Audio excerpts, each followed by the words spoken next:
வணக்கம். இது RSTMT கம்பிகள் வழங்கும் கேள்வி நேரம். இந்த நிகழ்ச்சியை இணைந்து வழங்குவோர் MS செஷன்ஸ் மற்றும் ஹெர்பாலயாவின் டயோபிட்டோ ரைஸ், ஸ்ரீகுமரன் தங்க மாளிகை. இந்த நிகழ்ச்சியின் மூலமாக மீண்டும் உங்களை சந்திப்பதில் மிக்க மகிழ்ச்சி. நான் செந்தில். மக்கச்சமூகம் சார்ந்து உங்கள் ஒவ்வொருவருக்குள்ளும் ஓடிக்கொண்டிருக்கும் கேள்விகளுக்கான விடை காணும் நேரம் இது. அந்த வகையில் இன்றைய கேள்வி நேரத்தின் பொருள் என்ன? திரையில் பார்க்கலாம். இலங்கை நாடாளுமன்ற தேர்தலில் அதிபர் தேர்தலில் போட்டியிட்டு தோல்வியடைந்த மஹிந்த ராஜபக்ஷே நாடாளுமன்ற தேர்தலில் பிரதமர் வேட்பாளருக்காக போட்டியிட களமிறங்குகிறார். அதிகாரப்பூர்வமான அறிவிப்பு வெளியாகி இருக்கிறது. யாரை எதிர்த்து அதிபர் தேர்தலில் போட்டியிட்டு அவர் வெற்றி பெற்றாரோ, சிறிசேனாவை எதிர்த்து போட்டியிட்டு அவர் தோல்வியடைந்தாரோ, ராஜபக்ஷே தோல்வியடைந்தாரோ, அந்த சிறிசேனாவினுடைய கூட்டணியிலேயே மஹிந்த ராஜபக்ஷே ஐக்கிய மக்கள் சுதந்திர கூட்டமைப்பின் கீழ் அவர் போட்டியிடுவதற்கு அனுமதி வழங்கப்பட்டிருக்கிறது. அதிகாரப்பூர்வமான தகவலை அந்த கூட்டமைப்பின் பொதுச் செயலாளர் சுசில் பிரேம ஜெயந்தா இன்றைக்கு தெரிவித்திருக்கிறார். இந்த தளத்திலேயே நாம் விவாதிக்க இருக்கின்றோம்.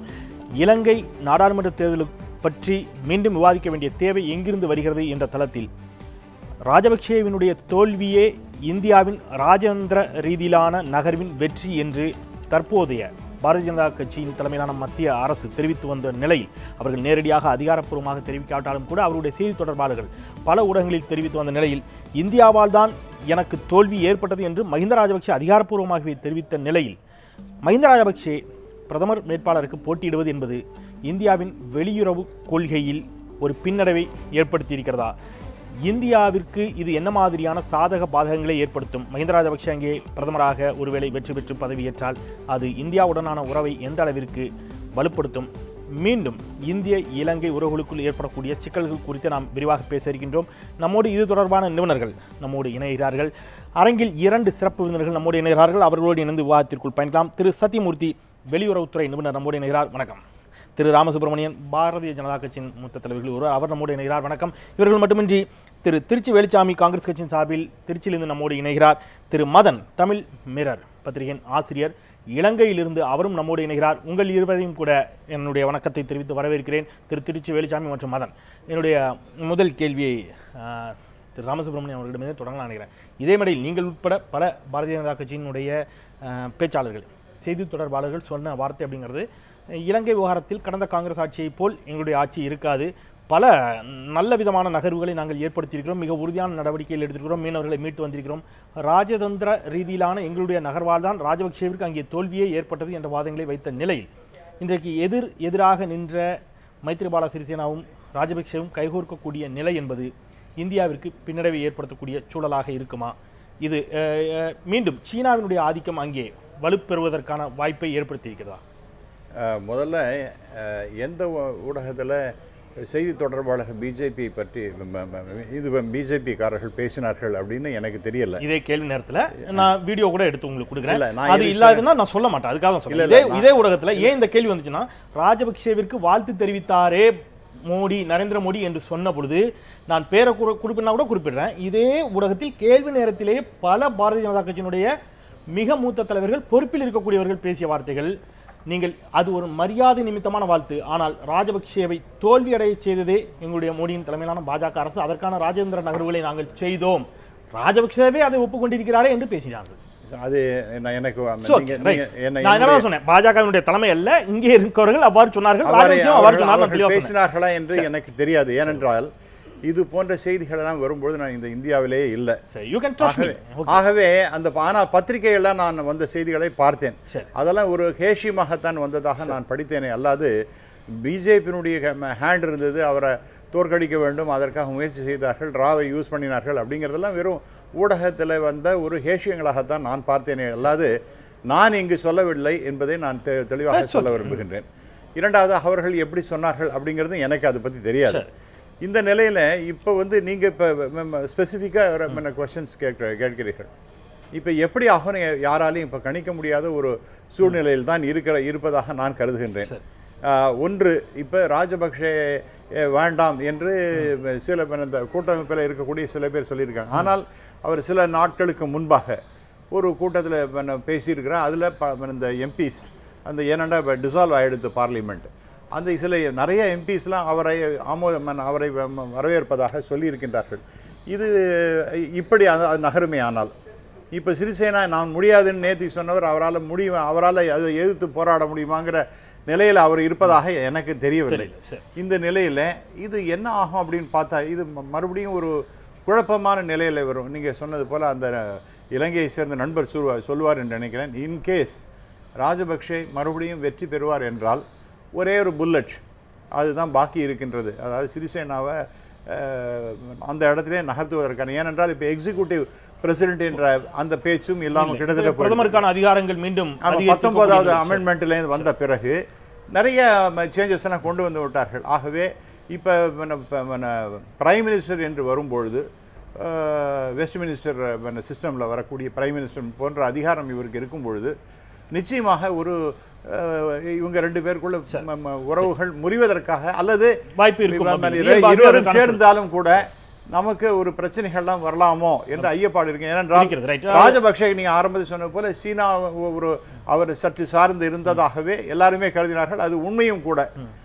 அந்த நிலைமையில பார்க்கும் பொழுது அதை இந்தியா எப்படி எதிர்கொள்ள வேண்டும் அப்படிங்கறத குறித்து நம்ம அடுத்த சுற்றுகளில் விரிவாகவே பேசலாம்.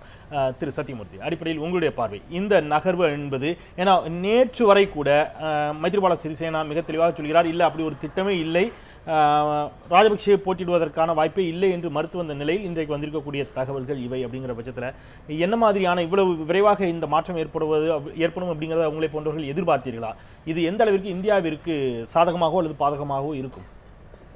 முதல்ல மைத்ரிபால சிறிசேனா மஹிந்த ராஜபக்சேவை நான் ஜனாதிபதி பிரதமர் பதவிக்குத்தான் வேட்பாளராக ஏற்றுக்கொள்ள மாட்டேன்னு நேற்று சொன்னாரே தவிர இன்றைக்கு பாராளுமன்ற தேர்தலுக்கு டிக்கெட்டு கொடுக்குறேன்னு தான் சொல்லியிருக்காரு. சரி, பிரதமர் வேட்பாளர்னு சொல்லலை. சரி, ஆனால் பிரதமர் வேட்பாளராக அந்த கட்சியிலிருந்து யாரையும் நியமிக்க மாட்டேன் என்றும் சிறிசேனா சொல்லியிருக்கார். அந்த சூழ்நிலையில் என்ன நம்ம பார்க்கணும்னா, தேர்தல் முடிந்து இந்த கூட்டணி இந்த அணியோ கூட்டணியோ வெற்றி பெற்றால் யார் பிரதமராக வாய்ப்புள்ளது அது ராஜபக்சேக்குத்தான் இருக்கிறது. அந்த அளவில் தான் நம்ம இதை பார்க்கணுமே தவிர சிறிசேனா இன்னமும் ராஜபக்சேயை பிரதமராக ஏற்றுக்கொண்டதாக தகவல் இல்லை, பிரதமர் வேட்பாளராக. ஏன் இதில் 2 விஷயங்கள். ஏன்னா இந்த தேர்தலில் அவர் களமிறங்கணும் என்று முடிவு செய்த பிறகு அவர் அவருடைய ஆதரவாளர்கள் மத்தியில் பேசிய பொழுதெல்லாம் நான் போட்டியிடுவதற்கான சூழல் வந்துவிட்டது, நம்ம போட்டியிட போகிறோம் என்று சொன்ன பொழுது வருங்கால பிரதமர் வாழ்க என்று இங்கே தமிழகத்தில் இங்கே கோஷமிடுவார்கள். அது போன்ற கோஷங்கள் அங்கேயும் ஒலித்தன. அவர்தான் பிரதமர் என்பதை முடிவு செய்து விட்டுத்தான் அவருடைய ஆதரவாளர்கள் அவரை களமிறக்குகிறார்கள். அவரும் அந்த எண்ணத்தோடு தான் களம் இறங்குகிறார். அப்படிங்கிற பட்சத்தில் அதை தடுக்கக்கூடிய அளவிற்கான வலிமை தற்பொழுது மைத்ரிபாலாவிடம் இருக்கிறதா? இல்லை. இன்றைக்கிலே ஜனாதிபதியாக மைத்ரிபால சிறிசேனா பதவியேற்ற அன்னைக்கே அவருக்கு அந்த இல்லை சக்தி கிடையாது. ஏன்னா மைத்ரிபால சிறிசேனா வெற்றி பெற்றது உள்ள மெஜாரிட்டி ஓட்டு தமிழர்கள், அதாவது இலங்கை தமிழர்கள், வடமாகாண கிழக்கு மாகாண தமிழர்கள், அதுபோலவே மலையக தமிழர்கள் ஒரு பெரும்பகுதியினர், முஸ்லீம் மக்களில் மோராலஸ் பெரும்பகுதியினர், அதுபோல் முதல் முறையாக சிங்கள கிறிஸ்தவ கேத்தலிக் கிறிஸ்டியன்ஸ் இவங்க எல்லாரும் சப்போர்ட் பண்ணாங்க. அதே சமயத்தில் ராஜபக்சே அந்த தோல்வி அடையும் போதும் 48% வாக்குகள் பெற்றிருந்தார். அந்த 48%, சுமார் 45-46% வரை சிங்கள ஏரியாவிலேருந்து வந்திருந்தது. அதனால் இப்போ பாராளுமன்ற தேர்தலில் தமிழ் தேசிய கூட்டமைப்பு வடமாகாணத்திலையும் கிழக்கு மாகாணத்திலையும் தனியாக போட்டியிடும். எஸ்எல்எம்சி, அதாவது ஸ்ரீலங்கா முஸ்லீம் காங்கிரஸ், இவங்க கூட யூஎன்பி கூட போட்டியிடுன்னு வரும்போது சிறிசேனாவுக்கு கட்சியில் வாக்குகள் கிடையாது. அதுதான் உண்மை. ரெண்டாவது, எப்போ அவருக்கு 48% ராஜபக்சேக்கு ஓட்டு கிடைச்சிருத்தோ அந்த வாக்குகளை தங்களுக்கு கிடைத்தால்தான் தாங்கள் பாராளுமன்ற உறுப்பினர் ஆக முடியும் என்று அந்த கட்சியில் உள்ளவங்க என்றைக்கோ முடிவு பண்ணாங்க. அது ரிசல்ட் வரும்போதே அவங்களுக்கு தெரிஞ்சாச்சு. ஏதோ இது நேற்று நடந்ததோ இன்றைக்கு நடந்ததோன்னு இல்லை. They need Rajapaksa more than Rajapaksa need. அதுதான். அதில் இந்தியாவினுடைய பங்கு என்னவாக இருந்ததா முதலில் இருந்தது என்றால் என்னவாக இருந்தது, ஒருவேளை அவர் வெற்றி பெற்றால் இந்தியா என்ன மாதிரியான அணுகுமுறையோடு கையாள வேண்டும் என்பதை குறித்து நாம் அடுத்த சுற்றுகளில் கூட பேசலாம். திரு மதன், அடிப்படையில் இன்றைக்கு இந்த விவகாரம், இந்த விஷயம் வெளியில் வந்த பிறகு, இந்த செய்தி கிடைத்த பிறகு பல ஊடகங்களிலுமிருந்து இது உண்மையா என்ற ஒரு சந்தேக பார்வையோடையே பார்க்கப்பட்ட நிலையில் எங்களுடைய தொலைக்காட்சியின் சார்பாக கூட இலங்கையில் இருக்கக்கூடிய தமிழ் தேசிய கூட்டமைப்பைச் சேர்ந்த சில முக்கிய பிரமுகர்களிடம் நாங்கள் தொடர்பு கொண்டு தொலைபேசியில் பேசிய பொழுது அவர்களே இது இல்லை என்றுதான் மறுத்தார்கள். அவங்களுக்கே அந்த விஷயம் தெரியலை அப்படிங்கிற அளவுக்கு பெரிய அளவில் யாருக்கும் தெரியாத அளவிற்கு இந்த செய்தி இலங்கையில் இருக்கிறதா அப்படிங்கிற ஒரு கேள்வி எழுந்தது. அந்த அளவிற்கு தமிழ் தேசிய கூட்டமைப்பிற்கு இந்த செய்தி இன்னும் முழுமையாக போய் சேரவில்லையா? தமிழ் தேசிய கூட்டமைப்பை சேர்ந்தவர்கள் இந்த செய்தியை அவருக்கு போட்டியிடுவதற்கு, தேர்தலில் போட்டியிடுவதற்கு அனுமதி வழங்கப்பட்டிருப்பதை எப்படி எதிர்கொள்கிறார்கள்? முதலில் இந்த தீர்மானம் என்பது அனைத்து ஊடகங்களிலும் இப்பொழுது தெளிவாக அறிவிக்கப்பட்டிருக்கின்றது. இலங்கையில் உள்ள அனைத்து ஊடகங்களிலுமே சுசில் பிரேமச்சந்திரவர்களுடைய கையொப்பத்துடன் அந்த அறிக்கை வெளிவந்திருக்கின்றது. அதனை அனைவருமே பார்த்திருக்கின்றார்கள். ஆனால் அந்த அறிக்கையிலே ஒரு நம்பகத்தன்மை இல்லாத ஒரு போக்கு காணப்படுவதாக இதுவரையும் பேசிக் கொண்டிருக்கின்றார்கள். ஏனெனில் குறிப்பாக இவ்வாறான அறிவித்தல்கள் வருகின்ற பொழுது ரப்பர் ஸ்டாம்ப் வந்து அதிலே பாவிப்பதில்லை. அந்த முத்திரை வந்து பாவித்து அந்த அறிக்கையினை வெளியிடுவதில்லை. இது ஏற்கனவே உங்களுக்கு தெரியும். முன்னர் இடம்பெற்ற சில ஊழல் இந்த கையொப்பத்துடன் சம்பந்தப்பட்டதாக இருக்குமோ என்ற ஐயப்பாடு இன்னமும் இங்கே நிலவுகின்றது. அதற்கான தெளிவினை மைத்ரிபால சிறிசேன அவர்கள் என்னமும் உத்தியோகபூர்வமாக அறிவிக்கவில்லை. சுதந்திர கட்சி சார்பாக அவர்கள் ஒரு புறம் இருக்கின்ற பொழுது, ஐக்கிய மக்கள் சுதந்திர கூட்டமைப்பின் சார்பாக அதனுடைய பொதுச் செயலாளர் ரீதியிலே சுசில் பிரேமச்சந்திரவர்கள் இந்த அறிக்கையினை வெளியிட்டிருக்கின்றார். ஆனால் இதில் ஒரு வேடிக்கையான விடயம் என்னவென்று பார்த்தீர்களானால், இலங்கை அரசியலமைப்பின் பிரகாரம் பிரதமர் வேட்பாளர் என்ற ஒரு பதம் இங்கு இல்லை. பிரதமர் வேட்பாளர் என்ற ஒரு முறைமை இங்கு இல்லை. அவர் சாதாரணமாக ஒரு நாடாளுமன்ற உறுப்பினராக தெரிவு செய்யப்பட்டதன் பின்னர் நாடாளுமன்றத்தில் தன்னை அவர் ஒரு அங்கீகரிக்கப்பட்ட இல்லையே ஆதரவு உள்ள ஒரு தலைவர் என்று காட்டுகின்ற பட்சத்திலே அவர் பிரதமராக தேர்ந்தெடுக்கப்படுகின்ற ஒரு நடைமுறையே இலங்கை அரசியல் சட்டத்திலே காணப்பட்டுகின்ற ஒரு நிலையில் பிரதமராவதற்கு முன்பாகவே அவரை பிரதமர் வேட்பாளர் என்ற பதத்துடன் கையொப்பத்திலே அவர் இட்டு தெரிவித்திருப்பது என்பது இங்கே கேள்விக்குட்படுத்தக்கூடிய ஒரு திரு மதன். அதுதான் திரு மதன், நான் குறிப்பிட இப்போ திரு சத்தியமூர்த்தி அவர்கள் இங்கே பேசுகின்ற பொழுது ஒரு விஷயத்தை குறிப்பிட்டார். பிரதமர் வேட்பாளர் என்று எந்த இடத்திலும் அதிகாரப்பூர்வமாக குறிப்பிடவில்லை அப்படின்னு அவர் தெரிவித்திருந்தார். அவர் நாடாளுமன்ற தேர்தலில் போட்டியிடுவதற்குத்தான் அனுமதி வழங்கப்பட்டிருக்கிறது அப்படின்னார். நீங்க அந்த கடிதத்தில் பிரதமர் வேட்பாளர் என்றே குறிப்பிடப்பட்டிருக்கிறது அப்படிங்கிறீங்க. அவ்வாறு குறிப்பிடப்பட்டிருக்கிறதா? ஏன்னா அந்த கடிதம் எங்களுக்கும் கிடைத்தது, அது சிங்களத்தில் இருந்ததால் அதை எங்களால் புரிந்து கொள்ள இயலவில்லை. அது அவ்வாறாக இருந்தது. ஒன்று பவித்ரா வன்னியாராச்சி அவர்கள் அதன் பின்னர் ஒரு அறிவித்தலையும், சுசில் பிரேமச்சந்த் அவர்கள் இன்னொரு அறிக்கையையும் விட்டிருக்கின்றார்கள். இதில் சத்தியமூர்த்தி ஐயா குறிப்பிட்டது போல் அவர் இலங்கை நடப்புகளை பற்றி நன்கு அறிந்தவர், முன்னாள் ஜனாதிபதி அவருடைய அரசியல் நகர்வுகளை நன்கறிந்தவர் என்ற ரீதியில் அவருக்கு நன்றாக தெரியும். அவருடைய காலத்தில் இடம்பெற்ற சில நிகழ்வுகளும் அதற்கு ஒப்பாக அவர்களினால் பதில் கூற முடியாத பல வேறுபட்ட நிகழ்வுகளும் அங்கு நடைபெற்று வருவதை அவர் நன்கு அறிந்தவர். ஆகையினால் இந்த விவகாரங்களில் அவர்கள் கேள்விகளும் அங்கு நடைபெற்று வருவதை அவர் நன்கு அறிந்தவர். ஆகையினால் இந்த விவகாரங்களில் அவர்கள் குறிப்பிடுகின்ற விவகாரம் இந்த கையெழுத்து அறிக்கையின் பின்பாக இடம்பெற்ற ஒரு நிகழ்வில், அதாவது அபயராம விகாரையிலே ஒரு கூட்டம் நடைபெற்றது. அந்த கூட்டத்திலே உத்தியோகபூர்வமாக அவரை ஆதரிப்பவர்கள், முன்னாள் ஜனாதிபதி மஹிந்த ராஜபக்சவை ஆதரிப்பவர்கள் ஒன்று திரண்டு அந்த அறிவித்தலை வெளியிட்டிருந்தார்கள். ஆனால் அந்த இடத்தில் கூட, அந்த கூட்டத்தில் கூட சுசில் பிரேமச்சந்திரவர்கள் கலந்து கொள்ளவில்லை. சுசில் பிரேமச்சந்திர அவர்கள் ஒரு தனியார் ஊடகத்துக்கு ஊடகவியலாளர்கள் கேட்கப்பட்ட கேள்விக்கு மறைமுகமான சாடலான பதிலினை வழங்கியிருந்தார். அதாவது நேற்றைய தினம் பசில் ராஜபக்ச அவர்களுக்கும் அவருக்கும் இடையிலான ஒரு சந்திப்பு, இல்லையல் ரகசிய சந்திப்பு ஒன்று அவருடைய இல்லத்திலே நடைபெற்றதா என்ற கேள்வி கேட்கப்பட்டது. அதற்கு இல்லை என்று குறிப்பிட்டிருந்தார். ஆனால் ஊடகவியலாளர்கள் அதனை நிரூபிக்கும் முகமாக அவ்வாறு ஒரு சந்திப்பு இடம்பெற்றிருக்கின்றது என்பதை அவர்கள் குறிப்பிட்டிருந்தார்கள். அந்த குறிப்பிட்ட காரணமாக அவர் அதனை மறைமுகமாக மறுத்து அப்படி ஒரு சந்தர்ப்பமே இல்லை என்று ஊடகவியலாளர்களை திட்டி அனுப்பிய ஒரு சம்பவம் கூட நடைபெற்றிருக்கின்றது. இந்த விவகாரத்தில் அவர் திட்ட தெளிவாக இருந்தால், ஐக்கிய மக்கள் சுதந்திர கூட்டமைப்பின் ஒரு செயலாளர் என்ற ரீதியில் அவர் திட்ட தெளிவாக தன்னுடைய அறிக்கையினை அவர் தெளிவுபடுத்தக்கூடிய ஒருவராக இருந்திருந்தால் இந்த சம்பவத்தினை எதற்காக ஊடகத்தினை அவர் மறைக்க வேண்டும் அப்படிங்கிற அந்த கேள்வி இருக்கின்றது, இயல்பாகவே எழுகிறது. நான் மீண்டும் கூட உங்களிடம் வருகிறேன் திரு மதன். திரு திருச்சி வெளிச்சாமி நம்மோடு தொடர்பில் இருக்கிறார். அவருடைய கருத்துக்களையும் வாங்கி கொண்டு நான் மீண்டும் உங்களிடம் வருகிறேன். திரு திருச்சி வெளிச்சாமி, எதிராக இருந்த மைத்ரிபாலாவும் தேர்தலில் மட்டும் கடந்த அதிபர் தேர்தலில் எதிராக களமிறங்கிய மைத்ரிபாலாவும் ராஜபக்சேவும் கைகோர்த்திருப்பது என்பது உங்களுடைய பார்வையில் அதை பற்றி அடிப்படை கருத்து என்னவாக இருக்கிறது?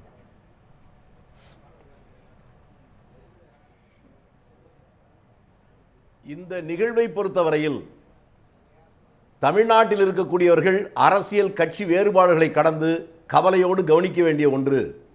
நான் இளம் வயதில் ஒரு விளம்பரத்தை பார்த்திருக்கிறேன். தேசங்கள் தோறும் பாஷைகள் வேறு, ஆனால் பொடி ஒன்றே என்று ஒரு விளம்பரத்தை பார்த்திருக்கிறேன் 50 ஆண்டுகளுக்கு முன்பு. அதை போல இலங்கையிலே இருக்கக்கூடிய சிங்கள அரசியல் தலைவர்கள் அவர்கள் எந்த கட்சியாக இருந்தாலும் அவர்கள் பேசுவது எதுவாக இருந்தாலும் ஏதோ ஒரு புள்ளியில் தாங்கள் சிங்களர்களாக மட்டுமே அல்லது தமிழர்களுக்கு எதிரானவர்களாக மட்டுமே அவர்கள் இருக்கிறார்கள் என்பதற்கு இது மேலும் ஒரு சான்று. இதிலே ஆழமாக ஒரு விமர்சனம் நம்முடைய சத்தியமூர்த்தி அவர்கள் சொன்னது கூர்ந்து கவனிக்க வேண்டிய ஒன்று.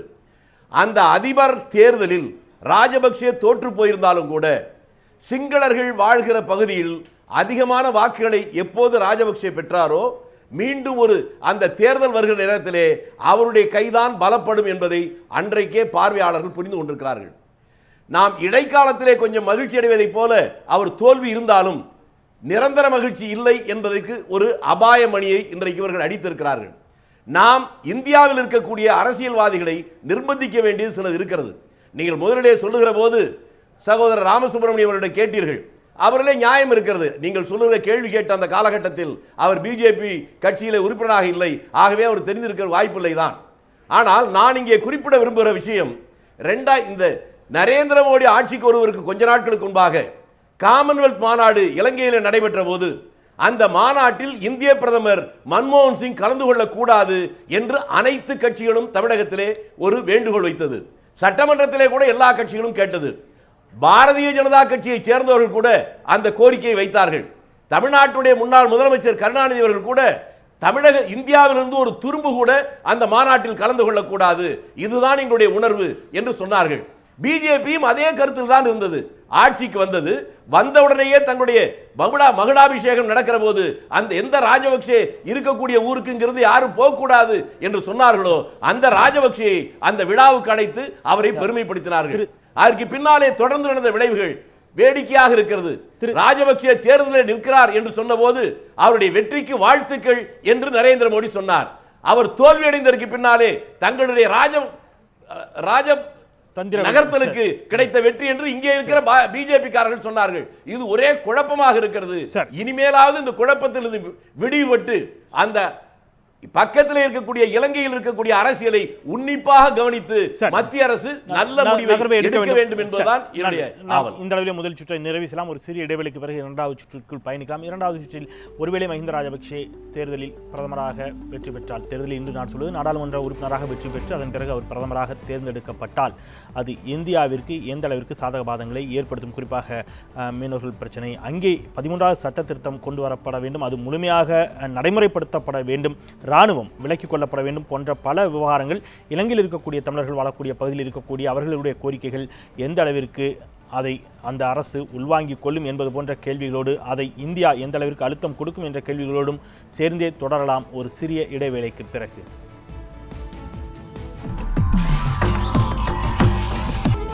நியூஸ் 7 தமிழ், பொறுப்பும் பொது நலனும்.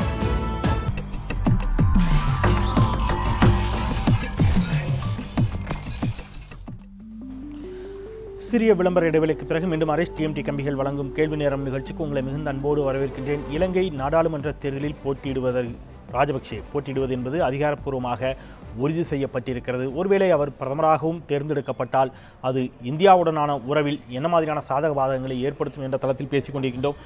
திரு சத்தியமூர்த்தி அவர்களிடம், ராஜபக்சேவை அங்கிருந்து பதவியிலிருந்து இறக்கி விட்டாலே பெரும்பாலான பிரச்சனைகள் தீர்ந்துவிடும் என்ற ஒரு கருத்தை தான் தமிழகத்தில் இருக்கக்கூடிய அரசியல் கட்சிகளும் முன்வைத்தார்கள். தேசிய அரசியலிலும் கூட அது எதிரொலித்தது. காங்கிரஸும் சரி, பாஜகவும் சரி, ஏதோ ஒரு இடத்தில் ராஜபக்சேவினுடைய தோல்வியை வரவேற்றார்கள். அதில் யாருக்கும் ஐயம் இருக்காது. நம்ம சுப்பிரமணிய சாமி சுட்டிக்காட்டிய ஒரு கருத்தை சொன்னோம்னா ஒருவேளை அது தனிப்பட்ட கருத்துன்னு சொல்ல தோணும். ராஜபக்சே தோல்வியடைந்து எனக்கு அதிர்ச்சி அளிக்கிறதுனாரு. அவரை தவிர பெரும்பாலான பாஜகவும் சரி, காங்கிரஸும் சரி அவருடைய தோல்வியை ஏற்றுக்கொள்ளக்கூடிய ஆதரிக்கக்கூடிய மனநிலையில் தான் இருந்தார்கள். அதற்கான காரணம் இங்கே இருக்கக்கூடிய மீனவர்கள் பிரச்சனை. நான் சொன்ன மாதிரி அங்கே இராணுவம் திரும்ப பெறப்படுவது, அவர்களுக்கான நிலம் உள்ளிட்ட அவர்களுக்கான அதிகாரங்கள், 13வது சட்ட திருத்தத்தில் சொல்லப்பட்ட அதிகாரங்களை கொடுப்பது போன்ற பல விவகாரங்களை இவர்கள் முன்வைத்தார்கள். இப்போ ராஜபக்சே மட்டும்தான் பிரச்சனை என்று சுட்டிக்காட்டிய நிலையில் அவர் மீண்டும் நாடாளுமன்றத்திற்கு அதிக அதிகாரம் கொடுக்கப்பட்டிருக்கக்கூடிய நிலையில் அதிபரை விட மீண்டும் அவர் நாடாளுமன்ற தலைவராக பிரதம அமைச்சராக தேர்ந்தெடுக்கப்பட்டால் இவங்க சொன்ன இந்த வாதங்கள் எல்லாம் ஒருவேளை பொய்யாகி போகுமா? மீண்டும் இந்த சிக்கல்கள் நீடித்து கொண்டே இருக்குமா? தமிழ்நாட்டில் இந்த சிக்கல்கள் நிச்சயமாக நீடிக்கும். தொடர் இப்போ ஏதோ குறைஞ்ச மாதிரி இருக்குது, திரும்பி வரும். மற்றபடி பார்த்திங்கன்னா இந்த உலக அரசியலில் 2 நாட்டு அரசாங்கங்களுக்கு உள்ள உறவுகள் ஒரு தலைவர் வந்தாலும் போனாலும் கொஞ்சம் டெஃபினெட்லி இம்ப்ரூவ் ஆகும், கொஞ்சம் மோசமாகலாமே தவிர மொத்தமாக அதனாலேயே உறவுகள் மேம்படும்னோ இல்லை சீரழியும்னோ சொல்லுவதற்கு வாய்ப்பில்லை. உதாரணத்துக்கு சொல்கிறேன், பிரதமர் நரேந்திர மோடி குஜராத் சீஃப் மினிஸ்டராக இருக்கிறது வேற, அமெரிக்கா அவருக்கு விசா கொடுக்கல. அவர் பிரதமராக போகிறாருன்னு எல்லாருமே போய் அவர் காலில் விழுந்தாங்க, விசா கொடுத்தாங்க. இப்போ நரேந்திர மோடி மாதிரி உலகத்திலேயே பிரதமர் கிடையாதுங்கிற அளவுக்கு இவங்க எல்லாரும் தான் தம்பட்டை போட்டுட்டு இருக்காங்க.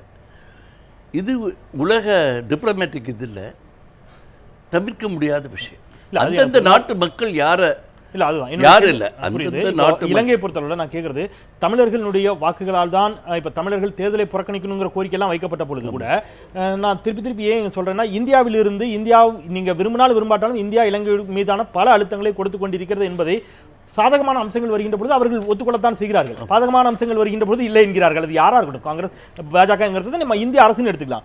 இப்போ அங்க இந்த தேர்தல் நடைபெற்ற பொழுது தேர்தலை புறக்கணிக்க வேண்டும் என்ற குரல் வைக்கப்படுது. புறக்கணிக்காதீங்க, ராஜபக்சேவுக்கு எதிராக வாக்களிப்பதற்கான சூழலை நாங்கள் தான் ஏற்படுத்தினோம், அதனால தான் ராஜபக்சே தோல்வி அடைந்தார் அப்படிங்கிற போது நீங்க கூட சொன்னீங்க தமிழர்களுடைய வாக்குகளால் தான் அவர் தோல்வியை அடைந்தார் அப்படின்னு சொன்னா, தமிழர்கள் மீது இயல்பாகவே அவருக்கு ஏற்கனவே இருந்த வெறுப்பு, தமிழர்களால் தோல்வி அடைந்தோம் என்ற வெறுப்பு, இது அவர்களுடைய அடிப்படை உரிமைகளை 13ஆம் சட்டத்தை நீங்க தனியலத்துக்குலாம் அந்த விஷயத்துக்குள்ளே போல அவர்கள் ஒத்துக்கொண்ட அடிப்படை உரிமைகளை, இந்தியா ஒப்பந்தம் போட்ட அடிப்படை உரிமைகளை கூட ராஜபக்சே எந்த அளவுக்கு செய்வார்?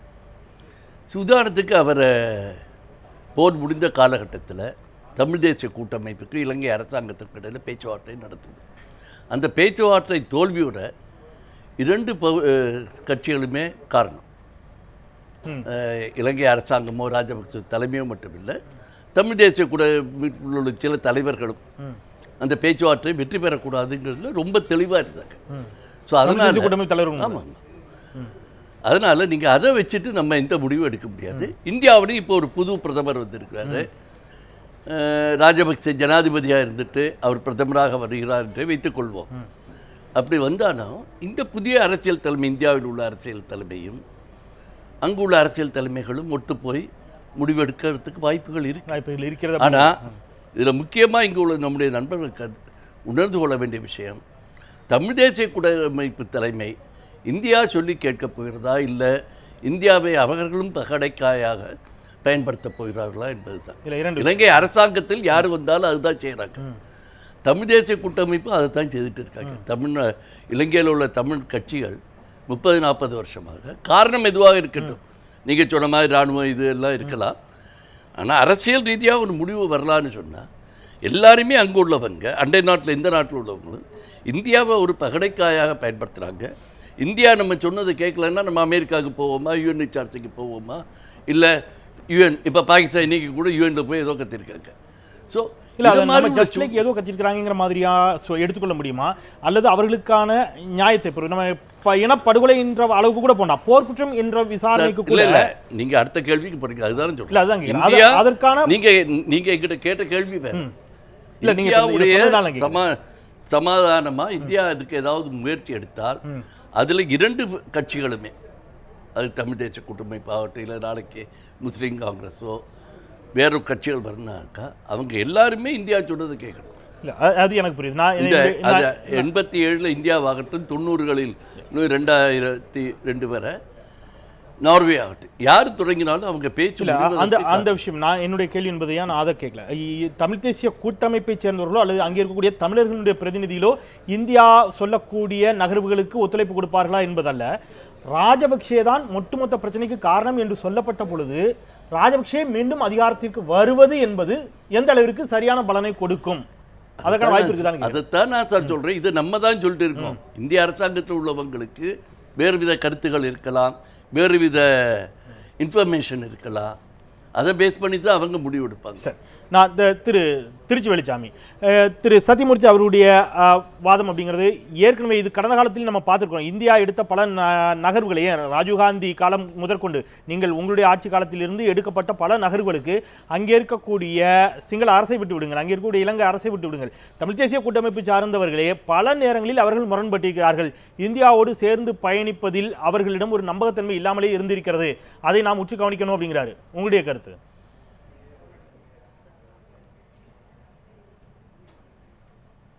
சத்தியமூர்த்தி சொல்வதில் நான் 2 விதமாக பார்க்கிறேன்.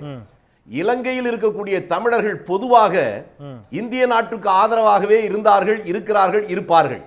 ஆனால் அங்கே அந்த இலங்கை தமிழர்களுடைய தலைவர்களாக இருக்கிறார்களே, அவர்கள் பல நேரங்களில் முரண்பட்டிருக்கிறார்கள். இந்திய அரசுக்கு ஆதரவாகவும் இருந்திருக்கிறார்கள், எதிராகவும் இருந்திருக்கிறார்கள், மாற்றி மாற்றியும் பேசியிருக்கிறார்கள். இது ஒரு துரதிருஷ்டவசமான ஒன்றுதான். ஆனால் இன்றைக்கு ஏற்பட்டிருக்கிற இந்த புதிய பிரச்சனை என்பது வேறு ஒரு கோணத்தில் ஒரு வடிவம் எடுத்திருக்கிறது. நேற்று வரை இலங்கை அரசில் அதிபருக்கு மட்டுமே முழு அதிகாரம் இருந்தது.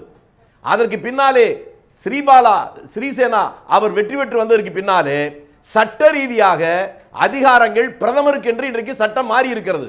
இந்த வேளையில் சட்டம் அதிபருக்கு இருந்த போது ராஜபக்சே அதிபர் அவர் தோற்றதற்கு பின்னாலே இப்போது பிரதமருக்கு தான் அந்த அதிகாரம் என்று வந்ததற்கு பின்னாலே அவர் பிரதமராக வந்தால் பேயை விரட்டிவிட்டோம் என்று நாம் நினைத்தோம், அங்கே பிசாசு வந்து அமர்ந்து விட்டது என்கின்ற நிலையில் நமக்கு போய் முடியும். இதை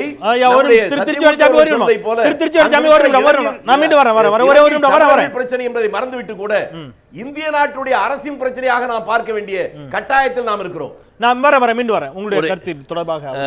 திரு ராமசுப்ரமணியன் சொன்னா, இப்போ திருச்சி வேலுசாமின்னு சொன்னார். இன்னும் அங்கு இலங்கையில் ஜனாதிபதிக்குள்ள அதிகாரங்கள் எதுவுமே குறையவில்லை. 40% கிடையாது சார். 19th அமெண்ட்மெண்ட்ல அதெல்லாம் அவங்க எதிர்பார்த்ததும் சொன்னதும் நம்ம எதிர்பார்க்கக்கூடியது அங்கே நடக்கலை. அங்கே அதனால அது அவங்க சுப்ரீம் கோர்ட்டுக்கும் போனாங்க. சுப்ரீம் கோர்ட்டில் இதெல்லாம் ரெஃபரண்டம் இல்லாமல் பண்ண முடியாதுன்னு சொன்னாங்க. ஸோ குறிப்பிட்ட நம்ம இப்போ பேசிட்டு இருக்கக்கூடிய இந்தியாவை போல பிரதமர் தலைமையிலான அரசாங்கம் அங்கு வர வேண்டும் என்றிருந்தால் அதற்கு தனியாக கான்ஸ்டிடியூஷன் அமெண்ட்மெண்ட் பாஸ் பண்ணி பாராளுமன்றத்தில் 2/3 பங்கு உறுப்பினர்கள் ஆதரவோடு பாஸ் பண்ணிட்டு அங்கே தேசிய வாக்கெடுப்பு நடத்தின அப்புறம் தான் நடக்கும். அதனால அதுவரை இது நடக்கலை. இந்த கிளாரிஃபிகேஷன். சரி, நம்ம ஒரு சிறிய இடைவேளைக்கு பிறகு சொல்லலாம். ஒரு சிறிய இடைவேளைக்கு பிறகு அதிபருக்கான அதிகாரங்கள் இன்னும் குறைக்கப்படாத நிலையில் ஒருவேளை ராஜபக்சே மீண்டும் வெற்றி பெற்றாலும் கூட அது மிகப்பெரிய அளவிலான பாதகத்தை ஏற்படுத்தாது என்ற துணியோடு இந்த கருத்தை நாம் எடுத்துக்கொள்ள இயலுமா? இந்தியா செய்ய வேண்டியது என்ன என்ற தளத்தில் அடுத்த சுற்றில் இணையலாம் ஒரு சிறிய இடைவேளைக்கு பிறகு.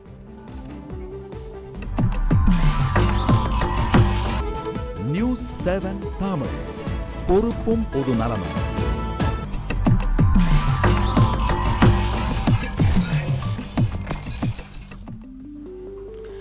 சிறிய விளம்பர இடைவெளிக்கு பிறகு மீண்டும் RSTMT கம்பிகள் வழங்கும் கேள்வி நேரம் நிகழ்ச்சிக்கு உங்களை மிகுந்த அன்போடு வரவேற்கின்றேன்.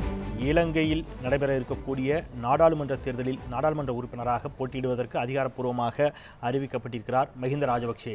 ஒருவேளை நாடாளுமன்ற உறுப்பினராக தேர்ந்தெடுக்கப்பட்டு அவர் பிரதமராகவும் தேர்ந்தெடுக்கப்பட்டால் அது என்ன மாதிரியான சாதக பாதகங்களை ஏற்படுத்தும் என்ற தளத்திலேயே பேசிக் கொண்டிருக்கின்றோம். இந்த தளத்தில் சமூக வலைத்தளங்களில் மக்கள் தங்களுடைய கருத்துக்களை பதிவு செய்திருக்கிறார்கள். கேள்வி நேரம் பகுதியில் சமூக வலைத்தள கருத்துக்களை பார்த்துவிட்டு நாம் வாதத்திற்குள் நகரலாம். சமூக வலைத்தள கருத்துக்கள். பீர் முகமது புவன், சிறிசேனாவும் ராஜபக்சேவும் கூட்டுக்களவாணிகள் என்பதற்கு இதுக்கு மேலேயும் தெளிவு வேணுமா என்ன என்ற ஒரு கேள்வியை கேட்கிறார். நாடகம்தான் அப்படிங்கிறது அவருடைய வாதமாக இருக்கிறது. தாமோதரன், சென்னை, சிங்களவர்களின் ராஜதந்திரம் தான் இது அப்படிங்கிறார் அவர். தமிழர் கடும் கண்டனத்துக்குரியது. தமிழர்கள் நீதியை ஒடுக்கத்தான் ராஜபக்சே போட்டி என்பதாக பார்க்கலாமா, அல்லது உலக ஐநா மற்றும் இலங்கை இனப்படுகொலை செய்த நாடு என்பதை நிரூபிப்பதற்கான 10 லட்சம் கையெழுத்து வேண்டியிருக்கக்கூடிய வேளையில் அந்த விசாரணையில் இருந்து தப்பிக்கத்தான் ராஜபக்சே பிரதமர் தேர்தலில் போட்டியிடுகிறாரா என்று எடுத்துக்கொள்ள முடியுமான்னு அவர் கேட்டிருக்கிறாரு. நியாமத்தலி, எல்லோரையும் முட்டாள்கள் ஆக்கிவிட்டார்கள் ராஜபக்சேவும் சிறிசேனாவும். இப்படி ஒரு நாடகம் ஆடி அவர்களுக்கு பாடம் புகட்ட ஹிந்து முஸ்லிம் தமிழர்கள் அனைவரும் ரணில் விக்ரமசிங்கை ஆதரிக்க வேண்டும். ராஜபக்சேவை விட ரணில் 1000 டைம்ஸ் பெட்டர் அப்படிங்கிறது அவருடைய கருத்தாக இருக்கிறது. மணி MKS, சிறிசேனா ராஜபக்சே முதல் நாடகம்தான் தவிர அதை தவிர வேறு என்ன இருக்கும் அப்படிங்கிறாரு. ஹாஜா மைதீன், சிறிசேனா மற்றும் ராஜபக்சேவுடைய முதல் நாடகத்தின் மூலம் ஓட்டு போட்ட மக்களால் ஜனநாயக முறைப்படி தேர்ந்தெடுக்கப்பட்ட சிறிசேனா அவர்கள் மக்களுடைய நம்பிக்கை இழக்கிறார் என்பதில் எந்த மாற்று கருத்தும் இல்லை அப்படிங்கிறது ஹாஜா மைதீனுடைய கருத்தாக இருக்கிறது. இந்த அளவில் நாம் சமூக வலைத்தள கருத்துக்களை நிறைவு செய்து வாதத்துக்குள் நகரலாம். திருச்சி வெளிச்சாமி, நீங்கள் பேசிட்டு இருந்தீங்க, நான் அவருடைய கருத்து குறுக்கிட்டதால நான் நிறுத்தினேன் உங்களுடைய வாதத்தை. ஏற்கனவே காங்கிரஸ் அரசினுடைய வெளியுறவு விவகார கொள்கைகளில் பல பின்னடைவும் தோல்வியும் ஏற்பட்டதை நாங்கள் வந்த பிறகு சரி செய்திருக்கிறோம் என்ற வாதத்தை பாஜக தொடர்ந்து வைத்து வந்த நிலையில் மோடி அரசு இங்கே இருக்கக்கூடிய நிலையில் அவர் அங்கே வாழ்த்து சொன்னதையும் நீங்கள் கண்டித்தீர்கள். ராஜபக்சேவிற்கு வாழ்த்து சொன்னதை பிரச்சனையாக்கினீர்கள். இப்போ ஒருவேளை ராஜபக்சே வெற்றி பெற்று வந்தால் மோடிக்கும் ராஜபக்சேவுக்கும் இருக்கக்கூடிய நல்லுறவின் அடிப்படையில் இலங்கை தமிழருடைய பிரச்சனைக்கு தீர்வு காண இயலாது என்று ஏன் அவநம்பிக்கை கொள்கிறீர்கள்?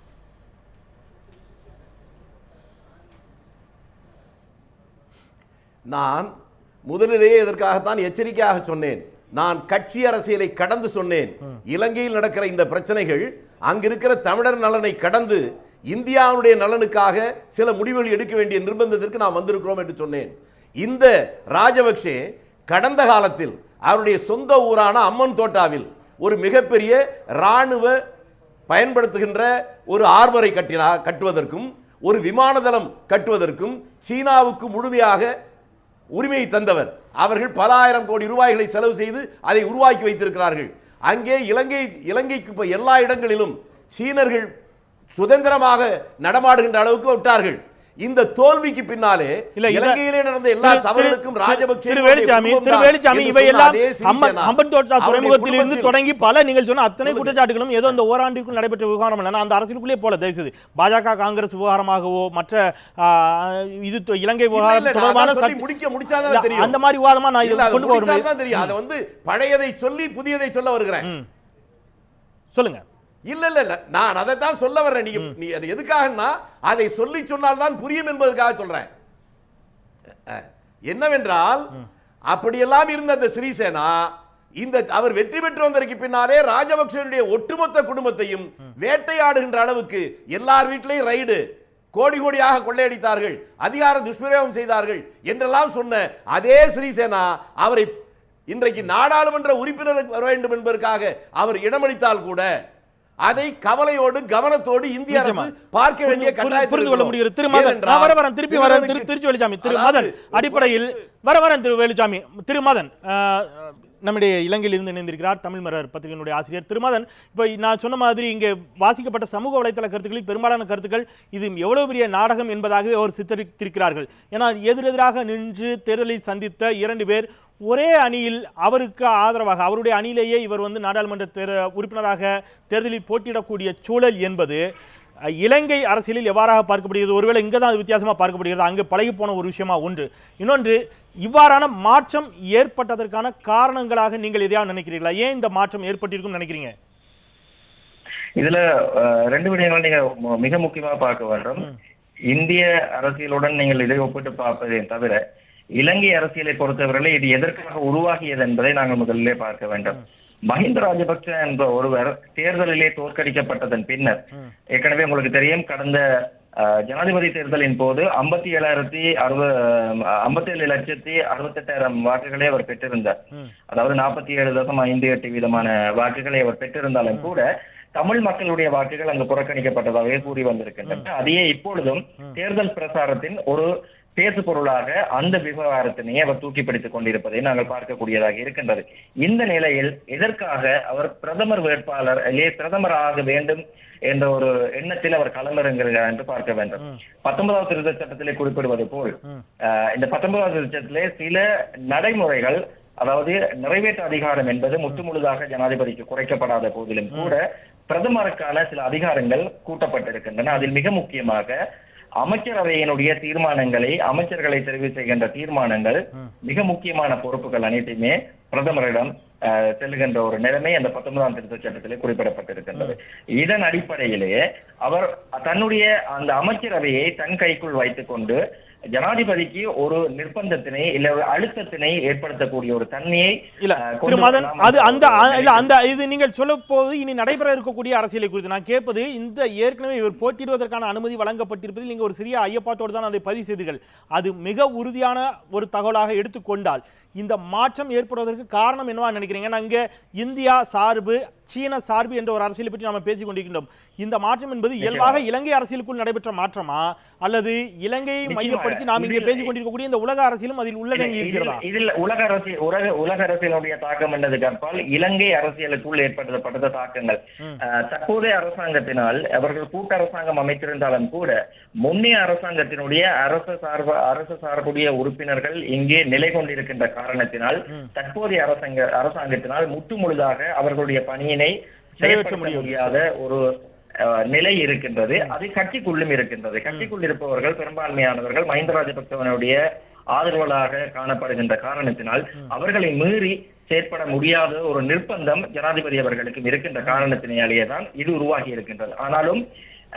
இந்த ஐக்கிய மக்கள் சுதந்திர கூட்டமைப்பின் ஊடாக இந்த தேர்தலில் போட்டியிடுவதற்கு முன்னாள் ஜனாதிபதி மஹிந்த ராஜபக்ச அவர்களுக்கு அனுமதி வழங்கி இருக்கின்ற காரணத்தினால் இந்த கட்சிக்குள் இருக்கின்ற 35க்கும் மேற்பட்ட முன்னாள் நாடாளுமன்ற உறுப்பினர்கள் விலகி வேறு கட்சியில் இப்பொழுது போட்டி போடுவதற்கான ஒரு தமிழ் தேசிய கூட்டமைப்பினுடைய பங்களிப்பு இதனுடைய எதிரொலியாக தமிழ் தேசிய கூட்டமைப்பினுடைய மனநிலை அங்கே என்னவாக இருக்கிறது? அவர்கள் என்ன முடிவை எடுக்கக்கூடிய ஒரு சூழல்? ஏன்னா மைத்ரிபால சிறிசேனாவை கடந்த அதிபர் தேர்தலில் அவர்கள் ஆதரித்தார்கள் ராஜபக்சேவிற்கு எதிராக. இந்த நாடாளுமன்ற தேர்தலில் தமிழ் தேசிய கூட்டமைப்பு உள்ளிட்டவர்களுடைய முடிவு என்னவாக இருக்கும்? தமிழ் தேசிய கூட்டமைப்பை பொறுத்தவரை அவர்கள் தனித்துவமாக வெற்றி பெறக்கூடிய ஒரு சூழ்நிலை இருக்கின்ற காரணத்தினால் அவர்கள் இதை பற்றி கவலைப்பட போவதில்லை. ஆனால் இம்முறை தேர்தல் முடிவின் பொழுது நிச்சயமாக சிறுபான்மை கட்சிகளுடைய ஒரு தீர்மானம் என்பது மிக தீர்க்கமாக இந்த இடத்திலே பார்க்க வேண்டிய ஒரு விடயமாக மாறும். அதீத பெரும்பான்மையாக, அதாவது 113 நாடாளுமன்ற உறுப்பினர்களை பெறக்கூடிய சக்தி இரு தரப்பினருக்கும் இல்லாத காரணத்தினால் சிறுபான்மை கட்சியினுடைய பங்களிப்பு பெரிய நிச்சயமாக அது ஒருவேளை தமிழர்களுக்கான உரிமைகளை அங்கே மீட்டு கொடுக்கலாம் என்பது உங்களுடைய வாதமாக இருக்கிறது. நல்லது, அந்த அளவில் நான் எடுத்துக்கிறேன். உரிமை நான் மீண்டும் உங்களுடைய வருகிறேன். உரிமை பெற முடியுமா என்பது ஒரு கேள்விக்குறியாக இருக்கும். கடந்த காலங்களிலே பலதரப்பட்ட சுற்று பேச்சுவார்த்தைகளையும் ஆத்ம ரீதியான ஒப்பந்தத்தின் அடிப்படையில் ஜனாதிபதிக்கு ஆதரவு வழங்கினோம் என்று தமிழ் தேசிய கூட்டமைப்பு இப்பொழுதும் கூறி வருகின்ற நிலையில் எழுத்து மூலமான ஒப்பந்தங்கள் செய்யப்படாத இடத்து இவை சாத்தியப்படும் என்ற கேள்விக்குறியாகவே இருக்கிறது அப்படிங்கிறது. நன்றி நன்றி. நான் மீண்டும் உங்களிடம் வருகிறேன். ஒரு சிறிய மற்றும் ஒரு பேட்டி நம்மகிட்ட இருக்குது, அதை எடுத்து நான் உங்ககிட்ட வந்துடுறேன். திரு வெங்கட் நாராயண் டெல்லியிலிருந்து வெளிவிவகாரத்துறை நிபுணர், அவர் நம்முடைய செய்தியாளருக்கு அளித்திருக்கக்கூடிய ஒரு பேட்டி, பதிவு செய்யப்பட்ட பேட்டி. அதை பார்த்துட்டு நான் உங்களுடைய கருத்துக்கு வருகிறேன். திரு வெங்கட் நாராயணன், இவர் வெளியுறவுத்துறை நிபுணர், அவருடைய கருத்து, இன்று நம்முடைய செய்தியாளருக்கு கொடுத்த கருத்து நம்மிடையே இருக்கிறது, பதிவு செய்யப்பட்ட கருத்து. அந்த கருத்தை பார்த்துவிட்டு நாம் திரு ராமசுப்ரமணியன் அவர்களோடு தொடரலாம் வாதத்தை. இலங்கையின் நாடாளுமன்ற தேர்தலில் போட்டியிடுவதற்காக பிரதமர் வேட்பாளராக முன்னாள் அதிபர் மஹிந்த ராஜபக்சே வேட்பாளராக அறிவிக்கப்பட்டிருக்கிறார். இது குறித்து நம்மோடு பேசுவதற்காக வெளியுறவுத்துறை விவகாரங்களில் நிபுணத்துவம் பெற்ற திரு வெங்கட் நாராயண் நம்மோடு இருக்கிறார். அவரிடம் பேசலாம். Sir, is this a big coup by Rajapaksa? What would have forced Mr. Sirisena to back Rajapaksa? First, it is not a coup by Mahinda Rajapaksa. It is basically an attempt by President Maithripala Sirisena to prevent a possible breakup in the Sri Lanka Freedom Party, SLFP. If Mahinda was not given a ticket to fight for a parliament seat, Mahinda as well as some of his supporters would have broken away from the SLFP and then fought the elections. If that happened, the SLFP vote bank among the Sinhalese would have split. So that would have given a clear majority to the UNP and Ranil Wickremesinghe. So obviously President Sirisena was under pressure not to do anything to split the SLFP. However, this does not necessarily mean that Mahinda and his supporters will get a majority in Sri Lankan parliament and that he will automatically become the Prime Minister. That is not likely to happen. So there is no need to worry about the possibility of Mahinda Rajapaksa coming back to power as Prime Minister. மீண்டும் அவர் கிட்டத்தட்ட மதன் சொன்னதை தான் அவரும் கூட மிக பெரும்பான்மையான ஒரு வெற்றி பெறுவதற்கான வாய்ப்புகளே இல்லை அப்படிங்கிறது அவருடைய பார்வையாக இருக்குது. உங்களுடைய பார்வை இதில் நான் பிஜேபி இந்திய அரசு தான் பார்த்து I don't want to go into that இது லெஃப்டா. இப்போ என்னுடைய பாயிண்ட் என்னென்னா, இப்போ நிச்சயமாக அவர் வருவதற்கான வாய்ப்புகள், எம்பி ஆறுவதற்கு வாய்ப்புகள் இருக்கின்றன. ஆனால் பிரைம் மினிஸ்டர் ஆவாரா அப்படிங்கிறது ஒன்று. ஆனால் பிரைம் மினிஸ்டரை பொறுத்த வரைக்கும் அந்த ஸ்ரீலங்கன் அந்த எடிட்டர், நியூஸ் எடிட்டர் சொன்னது போல், இன்னைக்கு முன்னாடிலாம் என்ன பொசிஷன்னா, அந்த பிரைம் மினிஸ்டர் கூட he was only a cabinet minister appointed by the president. அந்த மாதிரி நிலைமை இப்போ இல்லை. இப்போ இட் இஸ் அன் இண்டிபெண்ட். இந்த வெஸ்ட் மினிஸ்டர் நம்ம ஆரம்பத்தில் சொன்னது போல் அவர் தான் கேபினட்டுடைய ஹெட்டாக இருக்க போகின்றார். He is going to determine the ministers. அப்படி இருக்கும் பொழுது இதற்கு பிறகு இந்த நண்பர் சத்தியமூர்த்தி சொன்னது போல் இது வந்து இட் இஸ் டு பி அவருக்கு என்னென்ன பவர்ஸ் இருக்கிறது அதெல்லாம் எக்ஸசைஸ் பண்ண முடியுமா? இப்போ 60% of the powers have been given away அப்படின்னு இப்போ பத்திரிகைகள்லாம் வந்து கொண்டிருக்கின்றன இந்த 19th அமெண்ட்மெண்ட்டை பொறுத்த வரைக்கும். அப்போ இன்னும் இப்போ 40% பவர்ஸ் அவர் கையில் தான் இருக்கின்றது ஆஸ் பிரசிடென்ட், எக்ஸிக்யூட்டிவ் பிரசிடெண்ட்டாக இருக்கின்றார் அப்படின்னு. ஆகவே அந்த பவர்ஸ்லாம் விட்டு கொடுக்க போகிறாரா தெரியாது. அண்டு செகண்ட் பாயிண்ட், இவருக்கே எல்லா பவர்ஸும் அந்த பிரைம் மினிஸ்டர்னு வந்துட்டுனா அதுவும் உண்டா இல்லையாங்கிறது நண்பர் சொன்னது போல் supreme court of Sri Lanka will have to decide. இப்போ மெயின் இஷ்யூ என்னென்னா, யார் வேணா இருக்கட்டும், அஸ்யூமிங் நம்ம ஏன்னா அந்த மாதிரி ஒரு போவோம், அஸ்யூமிங் ராஜபக்சேவே வருகின்றார் அப்படின்னு எடுத்துட்டா கூட முன்னாடி மாதிரிலாம் அவருடைய ஒரு போக்கு இருக்கும் என்று நான் கருதவில்லை. ஏனென்றால் பிஜேபியை பொறுத்த வரைக்கும் இன்னைக்கு இது வந்து ரொம்ப பவர்ஃபுல், ஒரு யாரையும் நம்ப வேண்டிய ஒரு நிலைமையில் நாம் இல்லை என்பது தெளிவு. ஆகவே the power of BJP government அது நல்லாவே ராஜபக்சே புரிந்து கொண்டிருக்கிறார். பிஜேபி கூட போல நீங்க சொன்ன மாதிரி என்னோட கேள்வி நான் கேக்குறேன் இல்ல புரியுது எனக்கு நான் என்ன கேள்வி கேக்குறேன் ப்ளீஸ் மிஸ்டர் ராமன். என்னோட கேள்வி என்பது, ராஜபக்சே ஒருவேளை அதிகப்படியான அதிகாரத்தோடு அவர் பிரதமராக வந்தால் அது சீனாவின் ஆதிக்கத்தை மேலும் வளர்க்கக்கூடும் அப்படிங்கிற வாதங்கள் வைக்கப்படுகிறது இல்லையா அரசியல் நிபுணர்களால். இதை இந்தியா எப்படி எதிர்கொள்ள போகிறது அப்படின்னு தான் கேட்கிறேன். அதற்கான வாய்ப்புகள் என்னவாக இருக்கும், அதை எப்படி எதிர்கொள்ள முடியும்? இப்போ வந்து ஒரு நல்ல ரிலேஷன்ஷிப் பிட்வீன் இந்தியாவும் ஸ்ரீலங்காவும் இருக்கின்றது. ஆனால் அதே நேரத்தில் நீங்கள் சொல்லுவது போல ஆரம்பத்தில் சிறிசேனா எப்படி இருந்தார்னா, நமக்கு சீனாவினுடைய தொடர்பு இல்லாமல் நம்ம வந்து இந்தியாவை சார்ந்து இருப்போம் ஒரு நிலைமையை வெளிப்படையாக சொன்னவர் அவர். ஆனால் தற்போது என்ன சொல்லுகின்றார் என்றால், 2 கட்டா மாதிரி பேசுகிற ஒரு சமயத்தில் சீனாவினுடைய அந்த அக்ரிமெண்ட்டை நான் முழுக்க நிராகரிக்கப் போகின்றேன் என்று சொல்லவில்லை.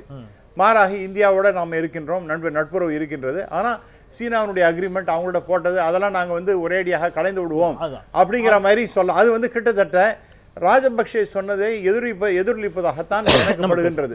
ஆகவே இந்த நிலைமையில நாம் பார்க்கும் பொழுது நிச்சயமாக அவர்களால் வந்து பேசலாம் ஒழிய இந்தியாவை எதிர்த்து ஒரு செய்த முடியாது. ஏனென்றால் நான் உங்களுக்கு ஆரம்பிச்சு சொன்ன நான் பிஜேபி காங்கிரஸ் என்ற வகைநிலை பேசல. இவருடைய strength of BJP is very well known to Sri Lanka. இது இன்னொரு செய்தியும் கூட வந்திருக்கிறது. முன்னாள் விடுதலை புலிகள் அமைப்பினை சேர்ந்தவர்கள் யாழ்ப்பாணத்தில் ஜனநாயக போராளிகள் என்ற ஒரு புதிய அரசியல் கட்சியை தொடங்கி இருக்கிறார்கள். அவர்களும் கூட தேர்தல் அரசியலுக்கு வரலாம், தேர்தல் அரசியலில் நாடாளுமன்ற தேர்தலில் போட்டியிடக்கூடும் என்ற செய்திகள் வந்திருக்கின்றன. இது குறித்த நம்பத்தகுந்த செய்திகளையும் இதோடு இணைத்து இவர்கள் தேர்தல் அரசியலுக்குள் வருவது என்பது தமிழ் தேசிய கூட்டமைப்போடு இணைந்து சந்திக்கக்கூடிய வாய்ப்புகள் இருக்கிறதா, அல்லது தமிழ் தேசிய கூட்டணியினுடைய வாக்குகளை பிரிக்கக்கூடிய சூழல் அங்கே ஏற்படுமா? இந்த ஒருங்கிணைப்பு என்பதை இங்க இளைஞருடைய மூத்த ஊடகவியலாளர் வித்யாதரன் அவர்கள் மேற்கொண்டிருந்தார்கள். வித்யாதரனுடைய தலைமையிலேயே இந்த முன்னாள் போராளிகள் சிலரை அவர் ஒன்றிணைத்து அவர்களுடைய ஆலோசனையின் அடிப்படையிலே அடுத்த கட்ட நகர்வை மேற்கொள்வதற்காக முன்னாள் போராளிகளை உள்வாங்கி அந்த தேர்தல் நடவடிக்கைகளை எவ்வாறான தீர்மானங்களை எட்டலாம் என்பதை தொடர்பாக சிந்திக்க தொடங்கி இருக்கிறார். இது ஏனென்றால் இன்றைய அரசியல் களத்தினை பொறுத்தவரையிலேயே போராளிகளாக இருந்தவர்களுடைய பெயர்களையும் அவர்களுடைய போராட்ட வரலாறுகளையுமே மிக முக்கியமான தேர்தல் கால கருப்பொருளாக ஒரு பேசு பொருளாக கொண்டே இந்த தேர்தல் பிரச்சாரங்கள் அனைத்துமே நடைபெற்றுக் கொண்டிருக்கின்றன. அதன் அடிப்படையிலேயே சம்பந்தப்பட்ட போராளிகளே களத்தில் இறங்கி தங்களுடைய நிலைப்பாட்டினை தெளிவுபடுத்துகின்ற ஒரு சூழ்நிலை வருமாக இருந்தால் நிச்சயமாக இந்த வாக்குகளிலே சிதறடிக்கக்கூடிய தன்மை ஏற்படும். ஆனாலும் கூட சுரேஷ் பிரேமச்சந்திரன் அவர்கள் ஒரு கருத்தினை கூறியிருந்தார். இந்த முன்னாள் போராளிகளை தேர்தல் களத்தில் இறக்குவது என்பது போராட்ட வரலாற்றினை கொச்சைப்படுத்துவதாக அமைந்துவிடும் என்ற ஒரு கருத்தினை குறிப்பிட்டிருந்தார். காரணம் என்னவெனில், இந்த முன்னாள் போராளிகள் இந்த களத்தில் இறங்குகின்ற பட்சத்தில் அவர்கள் ஒருவேளை தோற்கடிக்கப்பட்டால் போராட்டமே தோல்வி அடைந்ததாக ஒரு பிரச்சாரம் மேற்கொள்ளக்கூடிய ஒரு துர்ப்பாக்கிய நிலை ஏற்படும் என்பதை சுரேஷ் பிரேமச்சந்திரன் அவர்கள் சுட்டிக்காட்டியிருக்கின்றார். ஆகையினால் இந்த நிலவரத்தின் அடிப்படையிலே முன்னாள் போராளிகளை களத்தில் இறக்குவது என்பது ஒரு தர்ம சங்கடமான நிலையாகவே இருக்க போகின்றது. இதன் அடிப்படையில் தான் நீங்கள் கேள்விப்பட்டிருப்பீர்கள், திருகோணமலையினுடைய அரசியல் துறை பொறுப்பாளராக இருந்த ரூபன் அவர்களும் கூட தமிழ் தேசிய கூட்டமைப்பில் போட்டியிடுவதற்கான விண்ணப்பத்தினை தமிழரசு கட்சி சார்பாக மாவை சேனாதிராஜ் அவர்களிடம் கையெழுத்திருக்கின்றார். அது இன்னமும் பரிசீலிக்கப்பட்ட நிலையிலே இருக்கின்றது. கடந்த காலத்தில் உங்களுக்கு தெரியும் தமிழ் தேசிய கூட்டமைப்புடைய வெற்றிக்கு அதிகப்படியான ஒரு அரசியல் பின்னணியில் இருந்து செயற்பட்ட ஒரு போராளி என்ற அடிப்படையில் அவரே இப்பொழுது நேரடியாக களத்தில் இறங்க வேண்டும் என்ற ஒரு நிலைக்கு அவர் தள்ளப்பட்டிருக்கின்றார். ஆனால் இந்த இடத்திலே இந்த முன்னாள் போராளிகளை தமிழ் தேசிய கூட்டமைப்புள் உள்வாங்குவது என்பது அவர்களுடைய வாக்கு வங்கியில் ஏற்படக்கூடிய ஒரு தளம்பல் நிலையால் காணப்படக்கூடியதாக இருக்கின்றது. அவர்கள் சந்தர்ப்பம் வழங்கினாலும் குற்றம், வழங்காவிட்டாலும் வாக்கு வங்கியில் ஒரு பிரச்சனை நிலை காணப்படுகிறது. நன்றி நன்றி திருமதன், இலங்கையிலிருந்து எங்களோடு இணைந்தீர்கள். நன்றி. நாம் நிறைவு பகுதி நெருங்கிட்டோம். நிறைவாக இந்த விவகாரத்தை இந்தியா எவ்வாறு கையாள வேண்டும் அப்படின்னு நீங்க நினைக்கிறீங்க? இப்படி செய்ய வேண்டும் அப்படிங்கிறது, அல்லது இப்படித்தான் செய்வார்கள், இப்படித்தான் செய்ய முடியும்? நம்ம 4 பேருக்கு இடையிலேயே தேர்தல் முடிவு எப்படி இருக்க போகுதுங்கிறதுல ஒரு குழப்பமான சூழ்நிலை இருக்கு. ஆனால் ஒன்றே ஒன்று, நீங்கள் மறுபடியும் சீனான்னு சொன்னதுனால ஒரு கருத்தை சொல்கிறேன். எப்படி இந்தியாவில் அரசாங்கங்கள் மாறினாலும் இந்தியாவின் சீனா கொள்கையோ இலங்கை சீனா உறவு குறித்த இந்திய அரசின் கொள்கை மாறாதோ, இலங்கையிலும் அரசுகள் மாறினாலும் சீனாவோடு உள்ள உறவாக நம்ம சொன்னோன்னுட்டு அவங்க உடனே மாற்ற போகிறது இல்லை. அது யார் பிரதமராக வந்தாலும் அதை மறந்துடும். இந்தியாவிற்கு எங்கே பயன் வரும்னா, ஒன்று எந்த அரசு வந்தாலுமே தமிழர் தேசிய கூட்டமைப்போ அல்லது வட மாகாண சபையோ வைத்து ஒரு பொலிட்டிக்கல் சொல்யூஷன் கொண்டு வருவதற்குள்ள வாய்ப்புகள் இருக்கிறதா என்று இந்தியா ஆராய துவங்கும். அது நல்ல விடயம். அதுபோல் சீனாவை பொறுத்தவரையில் அவர்களுடைய வளர்ச்சி திட்டங்களுக்கு, இலங்கையின் வளர்ச்சி திட்டங்களுக்கு சீனா பொருளுதவி அளிப்பதை இந்தியா எதிர்க்கும் என்று நான் எதிர்பார்க்க மாட்டேன். அதே சமயம் போன முறை இது வந்து சப்மெரின்ஸ் எல்லாம் வந்து இல்லையா, அது மாதிரி நடக்காமல் இருப்பதற்கான வாய்ப்புகள் அதிகம்ங்கிறீங்க. நடக்காமல் இருப்பதற்கான அது யார் அரசு வந்தாலும் செய்யணும் அப்படிங்கிறது. நன்றி. நம்ம நேயர்கள் நேரலையில் தங்களுடைய கேள்விகளை முன்வைக்க காத்திருக்கிறார்கள். கேள்வி நேரம் முழுக்க மக்களை மையப்படுத்தி நடைபெறக்கூடிய ஒரு நிகழ்ச்சி. அதனால தான் சமூக வலைத்தள கருத்துக்களையும் நேரலையில் நேயர்களுடைய தொலைபேசி அழைப்புகளுக்கும் வழி கொடுக்கிறோம். நேயர் நேரம். இது கேள்வி நேரத்தில் வரக்கூடிய நேயர்கள் தங்களுடைய கருத்துக்களை மிகச் சுருக்கமாகவும் மிகுந்த கண்ணியத்தோடும் நாகரிகத்தோடும் பதிவு செய்ய வேண்டும் என்பதை நினைவுபடுத்தி நேயர்களுக்கு வழி கொடுக்கிறேன். இது கேள்வி நேரத்தில் நேயர் நேரம்.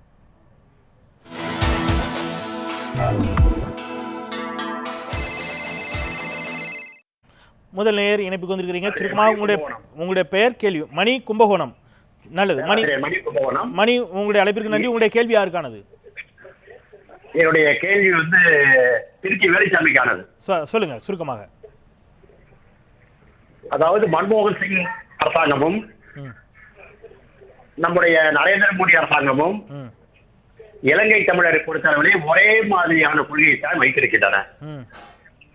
இந்த வெளியுறவு கொள்கையில் மாற்றம் வராத வரை அங்கு ஸ்ரீசேனாவோ ராஜபக்சேயோ ஒன்று சேர்ந்திருந்தாலும் சரி, தனித்தனியாக இருந்தாலும் சரி, ஈழத்தமிழர்களுக்கான எந்த விதமான நன்மையும் கிடைக்கப் போவதில்லை என்பதை திருச்சி வேலுச்சாமி அவர்கள் ஏற்றுக்கொள்வாரா அப்படிங்கிறது. நன்றி நன்றி திருமணி, உங்களுடைய அழைப்பிற்கும் கருத்திற்கும். மற்றும் ஒரு நேயர்.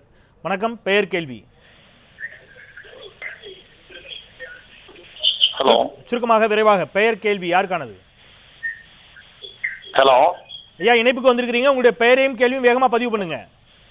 சார், என் பேர் கணேஷ்ங்க, கோயம்புத்தூர்ல இருந்து பேசுறேன். கணேஷ், கோவை. யாருக்கான கேள்வி? சார், இவர் திருச்சி வேலுசாமி வந்து இந்த பாஜக பிரமுகர், அவருக்கான கேள்வி. 2 பேருக்காகவும் சேர்த்து வைக்கிறேன். சரி.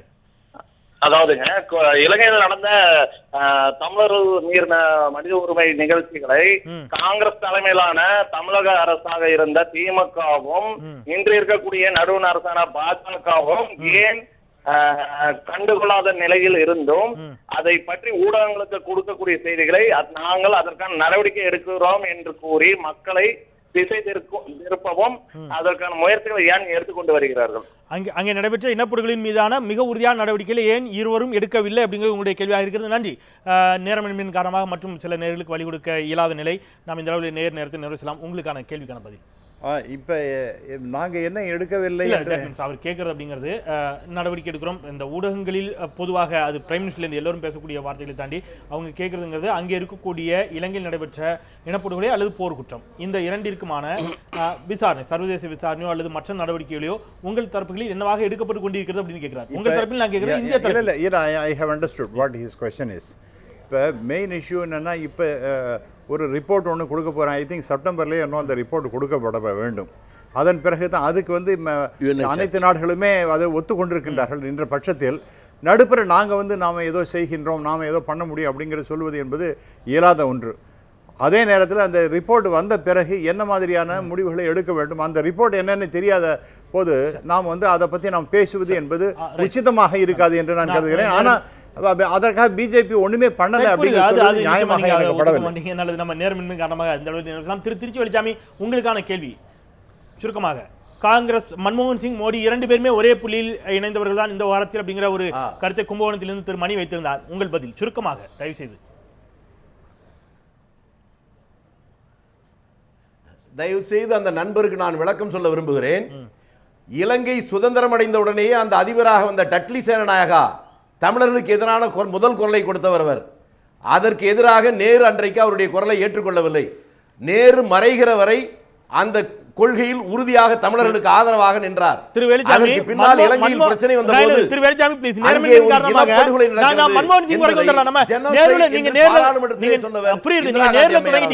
அவர் மன்மோகன் சிங் மட்டும் வச்சார். மன்மோகன் சிங் மோடி இந்த 2 மட்டும் தயவு செய்து நீங்க மோடியை விட்டுருங்க, மன்மோகன் சிங்குக்கு மட்டும் சொல்லுங்க.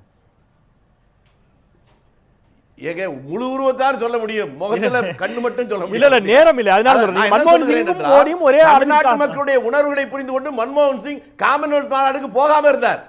ஆனால் இப்பொழுது இந்த ராஜபக்சேயை டெல்லிக்கு அழைத்து தன்னுடைய பதவியேற்பு விழாவுக்கு அழைத்தவர் மோடி.